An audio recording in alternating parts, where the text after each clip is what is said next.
الحمد للہ رب العالمین والصلاة والسلام علی رسولہ محمد وعلی آلہ واصحابہ اجمعین اما بعد۔ میں سب سے پہلے آپ تمام حضرات کو اس کتاب کی تعلیم کے لیے حاضر ہونے پر خوش آمدید کہتا ہوں اور دعا کرتا ہوں کہ اللہ تعالیٰ ہمیں اس کتاب کو سمجھنے اور اس پر عمل کرنے کی توفیق عطا فرمائے۔ کتاب کا عنوان ہے تذکیر المسلمین باہمیت الرفق واللین۔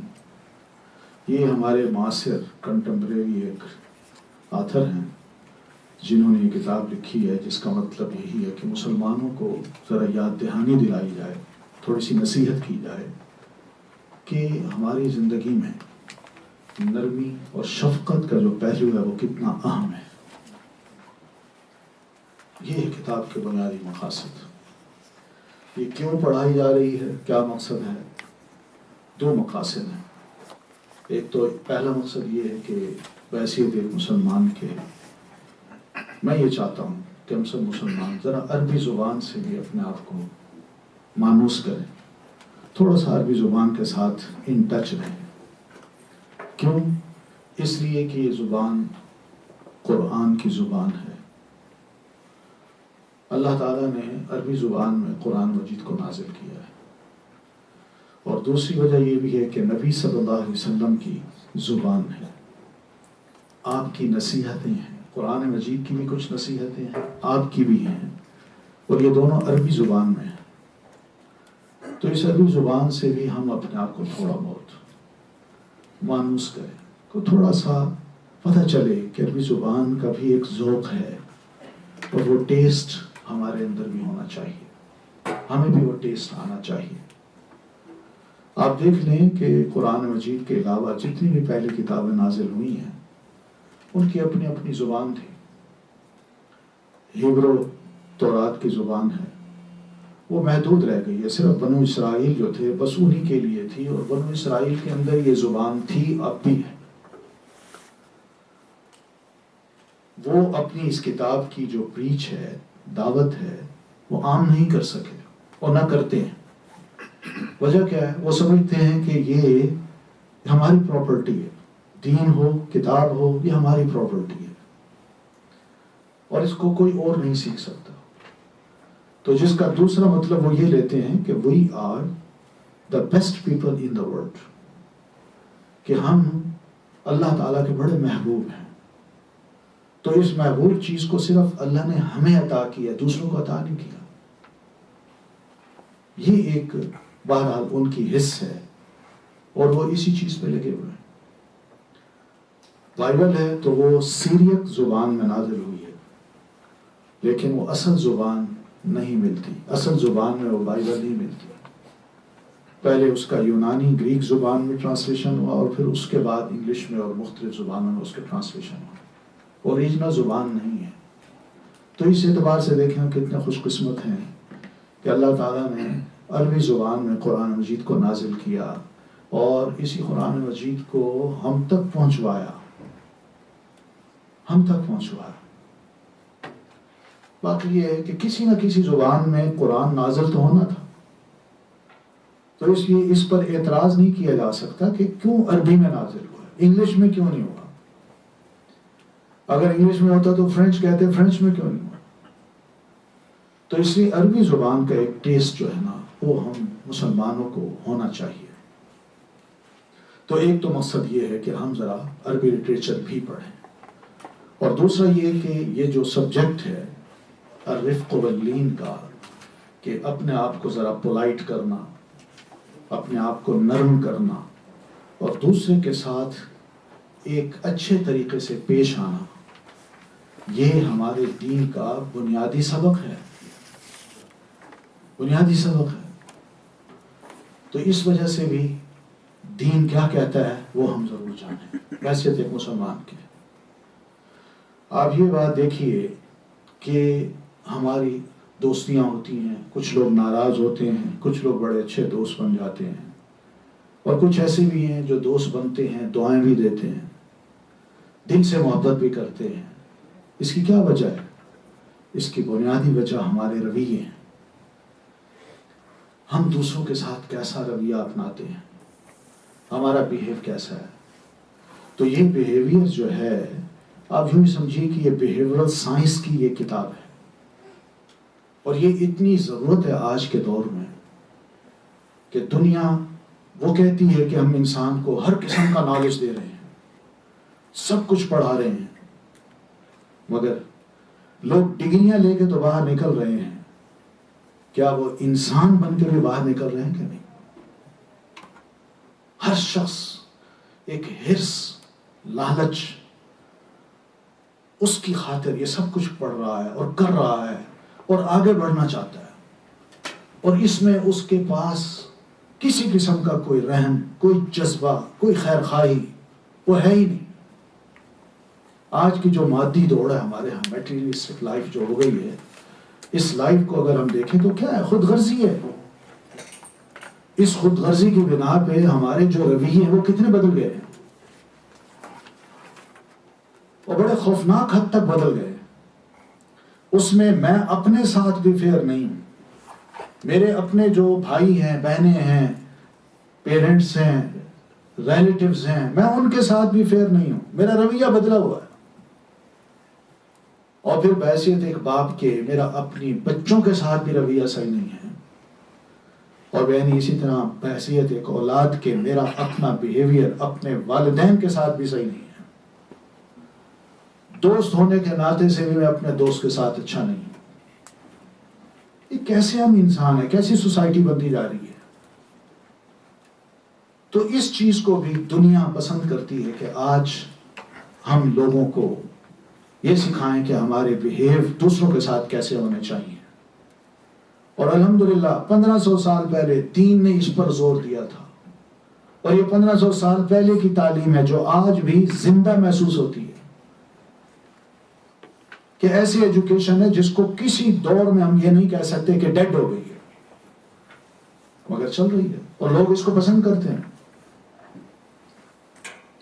تو اس وجہ سے آپ دیکھیں کہ دنیا کی بڑی بڑی یونیورسٹیوں میں اب بیہیورل سائنس کے ڈپارٹمنٹس بھی کھول رہے ہیں, اور وہ چاہتے ہیں کہ ہمارے بچے وہ کچھ تھوڑا سا اخلاقی اعتبار سے بھی, رویوں کے اعتبار سے بھی, بیہیویئر کے اعتبار سے بھی ایک اچھے انسان بن کے نکلیں. ہم خونخوار بھیڑیے بن گئے ہیں, نوچتے ہیں دوسروں کو, حقیقت ہے. تو جس کے یہ نتائج نکل رہے ہیں جو ہم دیکھ رہے ہیں, تو اس اعتبار سے بھی اس موضوع کو, اس سبجیکٹ کو پڑھنا بڑا ضروری تھا کہ دین میں نرمی اور شفقت کی جو اہمیت ہے وہ کتنی ہے. دین نے سیدھی سیدھی باتیں کی ہیں, اس نے ہماری سائیکی نہیں پڑھی. کیونکہ میں یہ سمجھتا ہوں کہ سائیکالوجی جو ہے, یہ ڈیکارٹ جو تھا فرانس کا, اس کا ایک نظریہ تھا کہ ہر شے کو شک سے دیکھو, ہر شے کو. آپ آئے ہیں, آپ کو دیکھا جا رہا ہے, آپ ایسے کیوں چل رہے ہیں, اس کی وجہ یہ ہے. آپ مجھے دیکھ رہے ہیں, ایسا کیوں دیکھ رہے ہیں, اس پہ میں کمنٹ دے دیتا ہوں. ایک سائیکالوجسٹ جو ہے وہ کمنٹ دے دیتا ہے. اور پھر اسی طرح آپ نے یہ بات کہی ہے تو کیوں کہی ہے, اس کی وجہ یہ ہے. شک جو ہے, شک دوسرے کے بارے میں, یہ قرآن مجید نے تو اس بارے میں ہمیں سیدھا کہا کہ اپنا رویہ آنے والے کے بارے میں بس اتنا رکھو کہ اتقوا من الظن, کہ بدگمانی سے اپنے آپ کو بچاؤ. جو آیا ہے اس کے بارے میں اپنے دل کو صاف و شفاف رکھو, کوئی بدگمانی اس کے بارے میں نہ کرو. آپ ڈیل کیجئے, فیئر رہیے, اس سے بات کیجئے, اس کو دیکھیے, پھر اس کے بعد اس کے بارے میں اپنا رویہ اپنائیے. لیکن پہلے ہی میں یہ سوچ لوں کہ نہیں یہ برا آدمی ہے. اکثر و بیشتر ہمارے ہاں یہی ہو رہا ہے کہ ہم دو بیٹھتے ہیں, میں آپ کے بارے میں اگر کسی کو بتا دوں, ساتھ والے ساتھی کو, کہ یہ بڑا برا انسان ہے, وہ میری اس بات پہ یقین کر لے گا آپ کو ملے بغیر, اور یہ کہے گا یہ برا انسان ہے, کیوں, اس نے کہا ہے, جبکہ میں ملا نہیں ہوں اس کو. اور بعد میں جب میرا اس سے واسطہ پڑتا ہے اور اس کا میں بیہیویئر دیکھتا ہوں, تو اپنی اس بدگمانی کی پوری تاریخ پہ, جو میں جتنا عرصہ اس سے بدگمان رہا, اس پہ بھی مجھے شرم آتی ہے، اور اس کے اچھے سے رویے کو دیکھ کے میں اپنے آپ کو بھی ملامت کرتا ہوں، برا بھلا کہتا ہوں کہ میں کیسا انسان ہوں کہ میں نے اس کو دیکھا نہیں، ملا نہیں، اس کو میں نے چیک نہیں کیا، اس سے میں نے کوئی ریلیشن نہیں رکھا، اور بغیر ریلیشن رکھے میں نے اس سے ایسی خواہ بدگمانی رکھ لی۔ تو یہ جو اس طرح کی صورتحال ہے، ہمیں دین اس سے روکتا ہے کہ نہ، کسی کے بارے میں بدگمانی مت کیجیے، اتقوا من الظن۔ پھر اسی طرح ہم یہ بھی دیکھتے ہیں کہ اس کی اہمیت، اچھے بیہیویئر کی اہمیت ہر اچھی آرگنائزیشن میں محسوس کی جاتی ہے کہ کون، یہ لوگ کیسے ہیں، کیسے ان کا بیہیویئر، کس طرح بات کرتے ہیں، کس طرح ایک دوسرے سے ملتے ہیں۔ رحماء بینہم اشداء علی الکفار رحماء بینہم۔ صحابہ کرام کی بڑی خاص خصوصیت اللہ تعالیٰ نے فرمائی کہ جب وہ آپس میں بیٹھتے ہیں تو ایک دوسرے کے لیے بڑے مہربان ہوتے ہیں، اور دین کا معاملہ آ جائے تو پھر اس موقع پہ بڑا سٹینڈ لیتے ہیں۔ آنے والے دیکھتے تھے، نئے لوگ، اجنبی لوگ جب وہ آتے تھے نبی علیہ الصلوۃ والتسلیم کو ملتے، یا آپ کے ارد گرد بیٹھے دیوانے جو صحابہ ہیں ان کو دیکھتے تو حیران ہوتے، یہ کیسی شخصیت ہے، کیسے لوگ ہیں، کتنا احترام ہے، کیسے آپس میں محبت کرتے ہیں، کیسی گفتگو ہے ان کی۔ یہ وہ سب چیزیں تھی جو غیر اس کو محسوس کرتا ہے کہ مسلمان ہو یا دین ہو، وہ واقعی اسی چیز کی تعلیم دیتا ہے، سختی کی تعلیم نہیں دیتا۔ سخت دلی جو ہے اللہ نے پسند نہیں کی۔ سختی اگر دل میں آ جائے تو ہر قسم کی برائی جو ہے وہ ہمارے اندر سے نکل آتی ہے۔ آپ دیکھیں قرآن مجید کو پڑھیے، پہلا پارہ یہ جب موسیٰ علیہ السلام نے بنو اسرائیل سے کہا کہ اللہ تعالیٰ تمہیں حکم دیتا ہے کہ تمہارا یہ مقتول جو ہے، مقتول تم چاہتے ہو کہ اس کے قاتل کا پتہ چلے، تو میں تمہیں حکم دیتا ہوں، اللہ تعالیٰ نے مجھے کہا کہ میں تمہیں کہوں کہ تم ایک گائے کو ذبح کرو۔ اتنی سی بات تھی۔ اللہ کے رسول ہیں، بنو اسرائیل کے درمیان ہیں، انہیں بہت کچھ سمجھایا ہے، تورات بھی پڑھ پڑھ کے ان کو سنا رہے ہیں، مسائل بھی بتا رہے ہیں، لیکن انہوں نے اپنے اس نبی کا، رسول کا جو احترام کیا یا اپنا رویہ ان کے سامنے پیش کیا، وہ یہی کہا اتتخذنا ہزوا، کیا تم ہمارے ساتھ مذاق کرتے ہو؟ یہ ہے رویہ، کوئی تعلیم کا اثر نہیں، کچھ بھی نہیں، جس کی وجہ سے اللہ تعالیٰ بھی ان پر سختی کرتا گیا، اور جتنی مہربانیاں ان پر کی کوئی اثر نہیں ہوتا تھا، ان کے رویوں میں کوئی تبدیلی آئی نہیں رہی۔ آخر میں اللہ تعالیٰ فرماتا ہے ثم قست قلوبکم، پھر تمہارے دل بڑے سخت ہو گئے، کسی بات کا اثر تمہارے دل پہ نہیں ہوتا تھا۔ تو یہ یاد رکھیے، اگر ہمارے دل میں سختی ہے تو ہمارا رویہ بھی بڑا سخت ہوگا، اور سختی کی وجہ سے ہمارے تعلقات بھی بڑے خراب ہوں گے۔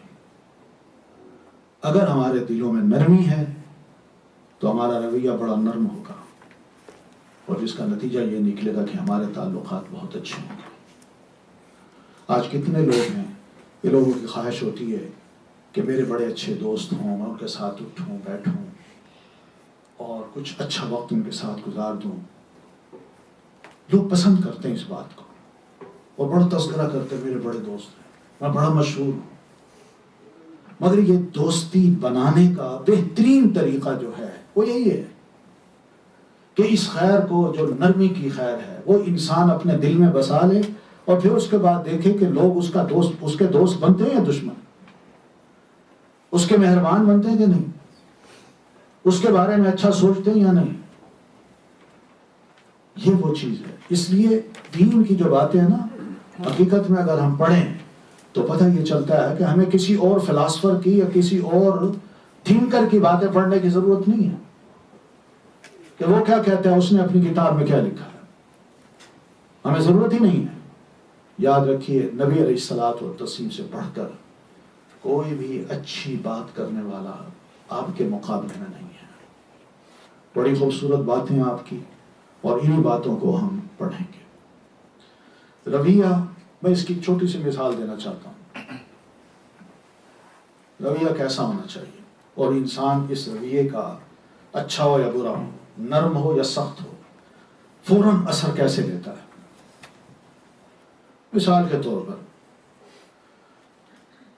عبداللہ ہے، وہ اپنے گھر سے نکلتا ہے اور راستے میں ایک ایسی یعنی راستہ اس کا ایک ایسی جگہ سے گزرتا ہے کہ اس کے دائیں بائیں فصلیں ہیں، کھیت ہیں، کھیت. تو قریب سے ایک درخت کے قریب سے گزرتا ہے، تو درخت پہ دیکھتا ہے کہ ایک شخص چڑھا ہوا ہے اور وہ پھل توڑ رہا ہے. اذان ہو چکی ہے، وہ نماز پڑھنے کے لیے اپنے گھر سے نکلا اور مسجد قریب ہے، یہ درخت پہ چڑھا ہوا. تو عبداللہ نیچے کھڑے ہو کے اپنا منہ لپیٹتا ہے، کپڑا بھی اوپر ڈال کے منہ لپیٹ کے رومال سے اسے کہتا ہے تمہیں شرم نہیں آتی؟ اذان ہو گئی ہے اور تم یہاں پھل توڑ رہے ہو؟ نیچے اترو، چلو مسجد. یعنی اس کو خوب غلاظتیں سناتا ہے، بڑی سختی کرتا ہے. وہ اوپر سے اس کو یوں دیکھتا ہے کہ بندہ کون ہے، اتنی سخت بات کرنے والا کون ہے. وہ بجائے اس کے کہ اس کی یہ بات سنے کہ نماز کا وقت ہو گیا، میں نماز پڑھنے چلوں، وہ فوراً ہی درخت سے نیچے اترتا ہے. اور عبداللہ جو ہی اس کو اترتے دیکھتا ہے وہ بھاگتا ہے اور مسجد میں جا کے جوتے ایک طرف نکال کے رکھ کے جا کے صف میں شامل جب ہوتا ہے تو اپنا کپڑا آگے رکھ لیتا ہے. وہ مسجد تک آتا ہے، مسجد کے اندر بھی جاتا ہے، دیکھتا ہے وہ بندہ کہاں ہے. اب سب نمازی ہیں، کسی نے رومال اوڑھ رکھا ہے اور کسی نے بغیر سر کے بغیر رومال کے نماز پڑھ رہا ہے. اس کا پارا چڑھا ہوا ہے، اتنا شدید غصہ کہ یہ لڑکا تھا کون، نوجوان تھا کون. مجھے نظر تو آئے، میں اس کو اس طرح سمجھاؤں کہ بدتمیزی کیا ہوتی ہے اور سخت رویہ کیا ہوتا ہے. لیکن اس بندے کا بخار ایسا چڑھا ہوا ہے کہ اسے نماز بھی پڑھی، نماز کے بعد گھر گیا، ساری رات سو نہیں سکا.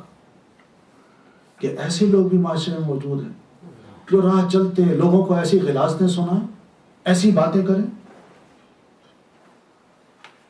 اب دوسرا دن ہوتا ہے، بہن ہی اسی وقت عبداللہ جو ہے وہ دوسری طرف سے آتا ہے. تو بندہ درخت کے پاس کھڑا ہے، اسے کہتا ہے بھائی صاحب السلام علیکم، کیا حال ہے، آپ ٹھیک ہیں، خیریت ہے؟ ماشاءاللہ اللہ تعالیٰ نے آپ کو بڑا خوبصورت باغ دے رکھا ہے، بڑی اچھی فصل ہے، اللہ تعالیٰ اس میں برکت پیدا کرے.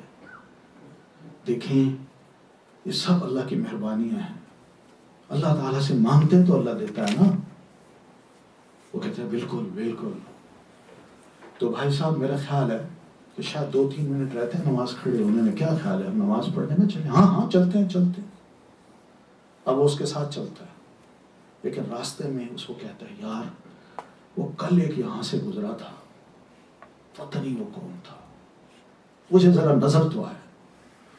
میں اس کو یہ سمجھانا چاہتا ہوں کہ انسان کون ہوتا ہے اور کس طرح بات کرنی چاہیے. تم نے کتنی خوبصورت بات کی ہے، لیکن کل جو آیا تھا نا اس سے مجھے بڑی بدتمیزی سے بات کی، بڑی سختی سے بات کی، اور میرا پارا ابھی تک چڑھا ہوا ہے. وہ بندہ نظر تو آئے، میں اسے ٹھیک کروں. اب اسی سے آپ اندازہ کر لیں کہ ایک شخص کے جو 2 رویے سامنے آتے ہیں تو بندے خود اندازہ کر لیتے ہیں کہ میں اگر کسی کے ساتھ نرم رویہ اختیار کرتا ہوں تو وہ دوست بن سکتا ہے، اور اگر سختی کرتا ہوں تو اس کے دل میں ایک نفرت سی پیدا ہو جاتی ہے اور وہ ایک لمحے کے لیے بھی پسند نہیں کرتا. یہ وہ الرفق واللین کی بات ہے، اس کی واقعی ہمارے دین میں بڑی اہمیت ہے، اور نبی علیہ الصلوۃ والتسلیم نے اس بارے میں ہمیں بہت کچھ سمجھایا ہے جس کو انشاءاللہ ہم پڑھیں گے. تو یہ کتاب ہے، ابو عبداللہ حمزہ نام ہے ان کا، جو اس کتاب کے آتھر ہیں، انہوں نے اس کتاب کو لکھا ہے. اس کتاب کے شروع میں ذرا تھوڑی سی ایک بڑی اہم بات کی گئی ہے پیج نمبر نہیں ہے یہاں پہ، بسم اللہ الرحمن الرحیم والا پیج ہے اس کے بعد والا، کہ رسول اللہ صلی اللہ علیہ وسلم کی ایک حدیث ہے جس کو ام المومنین سیدہ عائشہ رضی اللہ تعالیٰ عنہ بیان کرتی ہے، اور صحیح مسلم کی یہ روایت ہے کہ قال رسول اللہ صلی اللہ علیہ وسلم ان الرفق لا يكون في شيء الا زانه ولا ينزع من شيء الا شانه، نرمی اگر کسی چیز میں ہو تو وہ چیز بڑی خوبصورت بن کے سامنے آتی ہے، اور اگر سختی کسی چیز میں ہو، نرمی نہ ہو، تو اللہ تعالیٰ اس کی خوبصورتی کو اس سے لے لیتا ہے۔ چاہے کتنی اچھا انسان ہو، کتنا خوبصورت انسان ہو، کتنے اچھے اس نے کپڑے پہنے ہو، کتنی آن بان شان والا ہو، مگر اس کے اندر اگر سختی ہے تو یہ ساری اس کی شخصیت لوگوں کی نظروں میں کچھ نہیں۔ لیکن اگر نرمی ہے، چاہے وہ فقیر ہے یا بادشاہ ہے، اس کی عزت، اس کا احترام، اس کی شخصیت لوگوں کی نظروں میں بہت بڑی ہے۔ انسان کو یہ چیز زینت دیتی ہے، یہی چیز بڑی خوبصورت بناتی ہے۔ تو اسی خوبصورتی کے بارے میں پیارے نبی علیہ الصلوۃ والتسلیم فرماتے ہیں سختی نہ کرو، نرمی کرو۔ سختی سے کام نہیں چلے گا، نرمی سے چلے گا۔ اور پھر آگے دیکھیے، ہمارے دور کی ایک شخصیت ہیں شیخ بن باز رحمۃ اللہ علیہ، سعودی عرب کے بڑے مفتی رہے ہیں، اور بلکہ عالم اسلام کے بڑے مفتی رہے ہیں۔ وہ بڑی خوبصورت بات کرتے ہیں، کہتے ہیں ھذا العصر عصر الرفق والصبر، یہ جو ہمارا زمانہ ہے نا، یہ زمانہ نرمی کا ہے اور صبر کا ہے،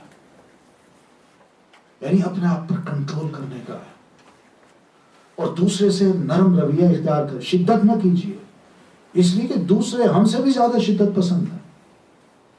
نرمی سے جو کام چل سکتا ہے وہ کیجیے۔ آج کل دور ہی ایسا ہے، لوگ چاہتے ہیں کہ ہمارے اندر سے جو تیزی ہے، جو شدت ہے وہ باہر آئے، لیکن یہ وقت ایسا نہیں ہے، یہ وقت ہے نرمی کا۔ اپنے رویوں کو، اپنے بیہیویئر کو بڑا خوبصورت بنانے کا، اور پھر اگر خدا نہ خواستہ کچھ تکلیف آتی ہے تو ہمیں اس موقع پہ اپنے اوپر کنٹرول کرنے کا بھی ہے، جس کو ہم ٹالرنس کہتے ہیں۔ یہ ہونی چاہیے، یہ زمانہ ایسا ہے، ورنہ آپ سخت ہوں، دیکھیں جواب کیا ملتا ہے۔ ٹالرنس نہ ہو تو دیکھیں پھر کیا لوگ کہتے ہیں آپ کو۔ یہی تو وجہ ہے، یہ نام سارے بنائے گئے ہیں، کھڑے گئے ہیں کہ یہ بڑا شدت پسند ہے، یہ ریجڈ ہے، یہ ٹیررسٹ ہے، یہ ہے، جو نام ہیں وہ بعض لوگوں کے ایسے رویے سامنے آئے ہیں تب جا کے یہ نام رکھے گئے ہیں۔ اس لیے یہ زمانہ ایسا نہیں ہے کہ ہم اپنے آپ کو بڑا سخت بنا کے دوسروں کے سامنے پیش کریں۔ یہ وقت اپنے اوپر کنٹرول کرنے کا ہے، اور بہت سی باتیں ہوتی ہیں ان کو نظر انداز کرنے کا بھی ہے۔ وجہ کیا ہے؟ الناس اکثرهم فی جہل فی غفلت، بہت سے لوگ دنیا میں اس وقت جو رہ رہے ہیں وہ ہمیشہ جہالت کو ہی پسند کرتے ہیں اور غفلت کو ہی پسند کرتے ہیں۔ غافل ہیں کہ دنیا میں کیا کرنا ہے، کیا نہیں کرنا، دنیا کیا کر رہی ہے اس کو پرواہ نہیں ہے، اس کو صرف اپنی ذات کی فکر ہے۔ وہ دین نہیں جاننا چاہتا، وہ اچھی باتیں نہیں سیکھنا چاہتا، وہ یہی چاہتا ہے کہ بس جو ہو رہا ہے بھیڑ چال کی طرح میں بھی ان بھیڑوں میں شامل ہو جاؤں، مجھے کوئی ضرورت نہیں ہے جاننے کی کہ انسان اور جانور میں کیا فرق ہو۔ فلا بد، جو وجہ کیا، ایثار للدنیا، دنیا کو ہر معاملے میں ترجیح دی جا رہی ہے۔ وہی دنیا کا فائدہ جہاں ہے وہاں دوڑ پڑو، وہاں دوڑو، بھاگو، نوچو، جمع کرو بائی ہک اور بائی کروک، لیکن یہ مت دیکھو کہ حلال ہے حرام ہے جائز ہے ناجائز ہے، نا، یہ تو حال ہے دنیا کا۔ فلا بد من الصبر، تو لہذا جب اس قسم کی تکلیفیں آئے تو صبر کرنا ہے۔ ولا بد من الرفق، اور دوسری بات یہ ہے کہ نرمی کو بھی اپنانا ہے، سختی کو نہیں اپنانا۔ حتی تصل الدعوہ، حتیٰ کہ دین کی دعوت جو ہے وہ دوسروں تک پہنچے۔ ضروری نہیں ہے کہ میں منہ بول کے دوسرے کو دعوت دوں، میرا اپنا رویہ دوسرے کو بتائے گا کہ یہ اچھا انسان ہے یا برا انسان ہے۔ بس میرے رویے سے دعوت مل جائے گی دوسرے کو کہ کیا اس کی بات میں قبول کر سکتا ہوں یا نہیں کر سکتا ہوں. وَحَتَّى يُبَلَّغَ النَّاسُ، اور اس لیے بھی یہ نرمی کا رویہ اختیار کرنا چاہیے تاکہ دوسروں کو بات پہنچ جائے کہ میں ایک خاموش دعوت کہ میں ایک مسلمان ہوں، میرا دین مجھے یہ کہتا ہے، میں اس لیے تمہارے ساتھ نرم رویہ اختیار کر رہا ہوں. یہ ہے وَحَتَّى يَعْلَمُوا. اور پھر تیسری بات یہ ہے کہ لوگوں کو پتہ بھی چل جائے کہ بھئی ہاں، کیونکہ مسلمانوں کے بارے میں جو پروپیگنڈے کیے جا رہے ہیں ان کو پتہ ہی نہیں ہے کہ اسلام کیا ہے اور مسلمان کون ہوتا ہے. جب مسلمان خود اپنے رویے میں بیہیویئر میں نرم ہو جائے گا تو دوسرے کو پتہ چلے گا کہ یہ تو بڑی خوبصورت چیز ہے، بہت اچھی عادات ہیں، بڑے اچھے لوگ ہیں. اور یہ حقیقت ایسے ہوتا ہے، حقیقت میں بتا رہا ہوں. یعنی یہ یقین مان لیجئے کہ اگر ہمارے رویے درست ہو جائیں تو ہمارے ان رویوں کو دیکھ کے کئی غیر مسلمان ہو سکتے ہیں. بنیاد یہی ہے. ہم کیسے بنتے ہیں وہ دیکھتے ہیں. اور یہ بات یاد رکھیے، ویسٹ کی ایک عادت ہے، وہ خوب سے خوب تر کی تلاش میں ہوتے ہیں. جہاں بھی اچھی چیز ہوگی نا وہ اس کو لے آئیں گے. اگر ہمارا ایمان اور یقین ہے کہ ہمارے پاس دین سے بڑھ کر خوبصورت چیز اور کوئی ہے ہی نہیں، اور یہ دوسرے ادیان کے مقابلے میں، دوسروں کے رویوں کے مقابلے میں، دوسروں کی تعلیمات کے مقابلے میں ہمارا دین، ہماری اپنی سوچ دوسروں کے مقابلے میں بہت اچھی ہے، تو پیش کریں ہم. جب ہم پیش کریں گے تو دوسرا کیوں نہیں اس کو اختیار کرے گا؟ وہ چن لے گا، لپک کے اٹھائے گا اس کو. یہ تو میری گمشدہ میراث ہے، میں کیوں نہ اس کو لوں. اور پھر آئے گا قریب، کون ہو تم؟ کس نے سکھائی ہیں تمہیں یہ باتیں؟ کون سی کتاب پڑھتے ہو؟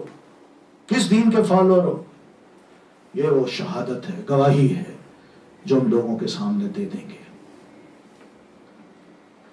تو بہرحال آخر میں یہ فرماتے ہیں وَنَسْأَلُ اللَّهَ لِلْجَمِيعِ الْهِدَایَةَ. ہم اللہ سے دعا کرتے ہیں کہ ہم سب کو اللہ تعالیٰ ہدایت نصیب فرمائے.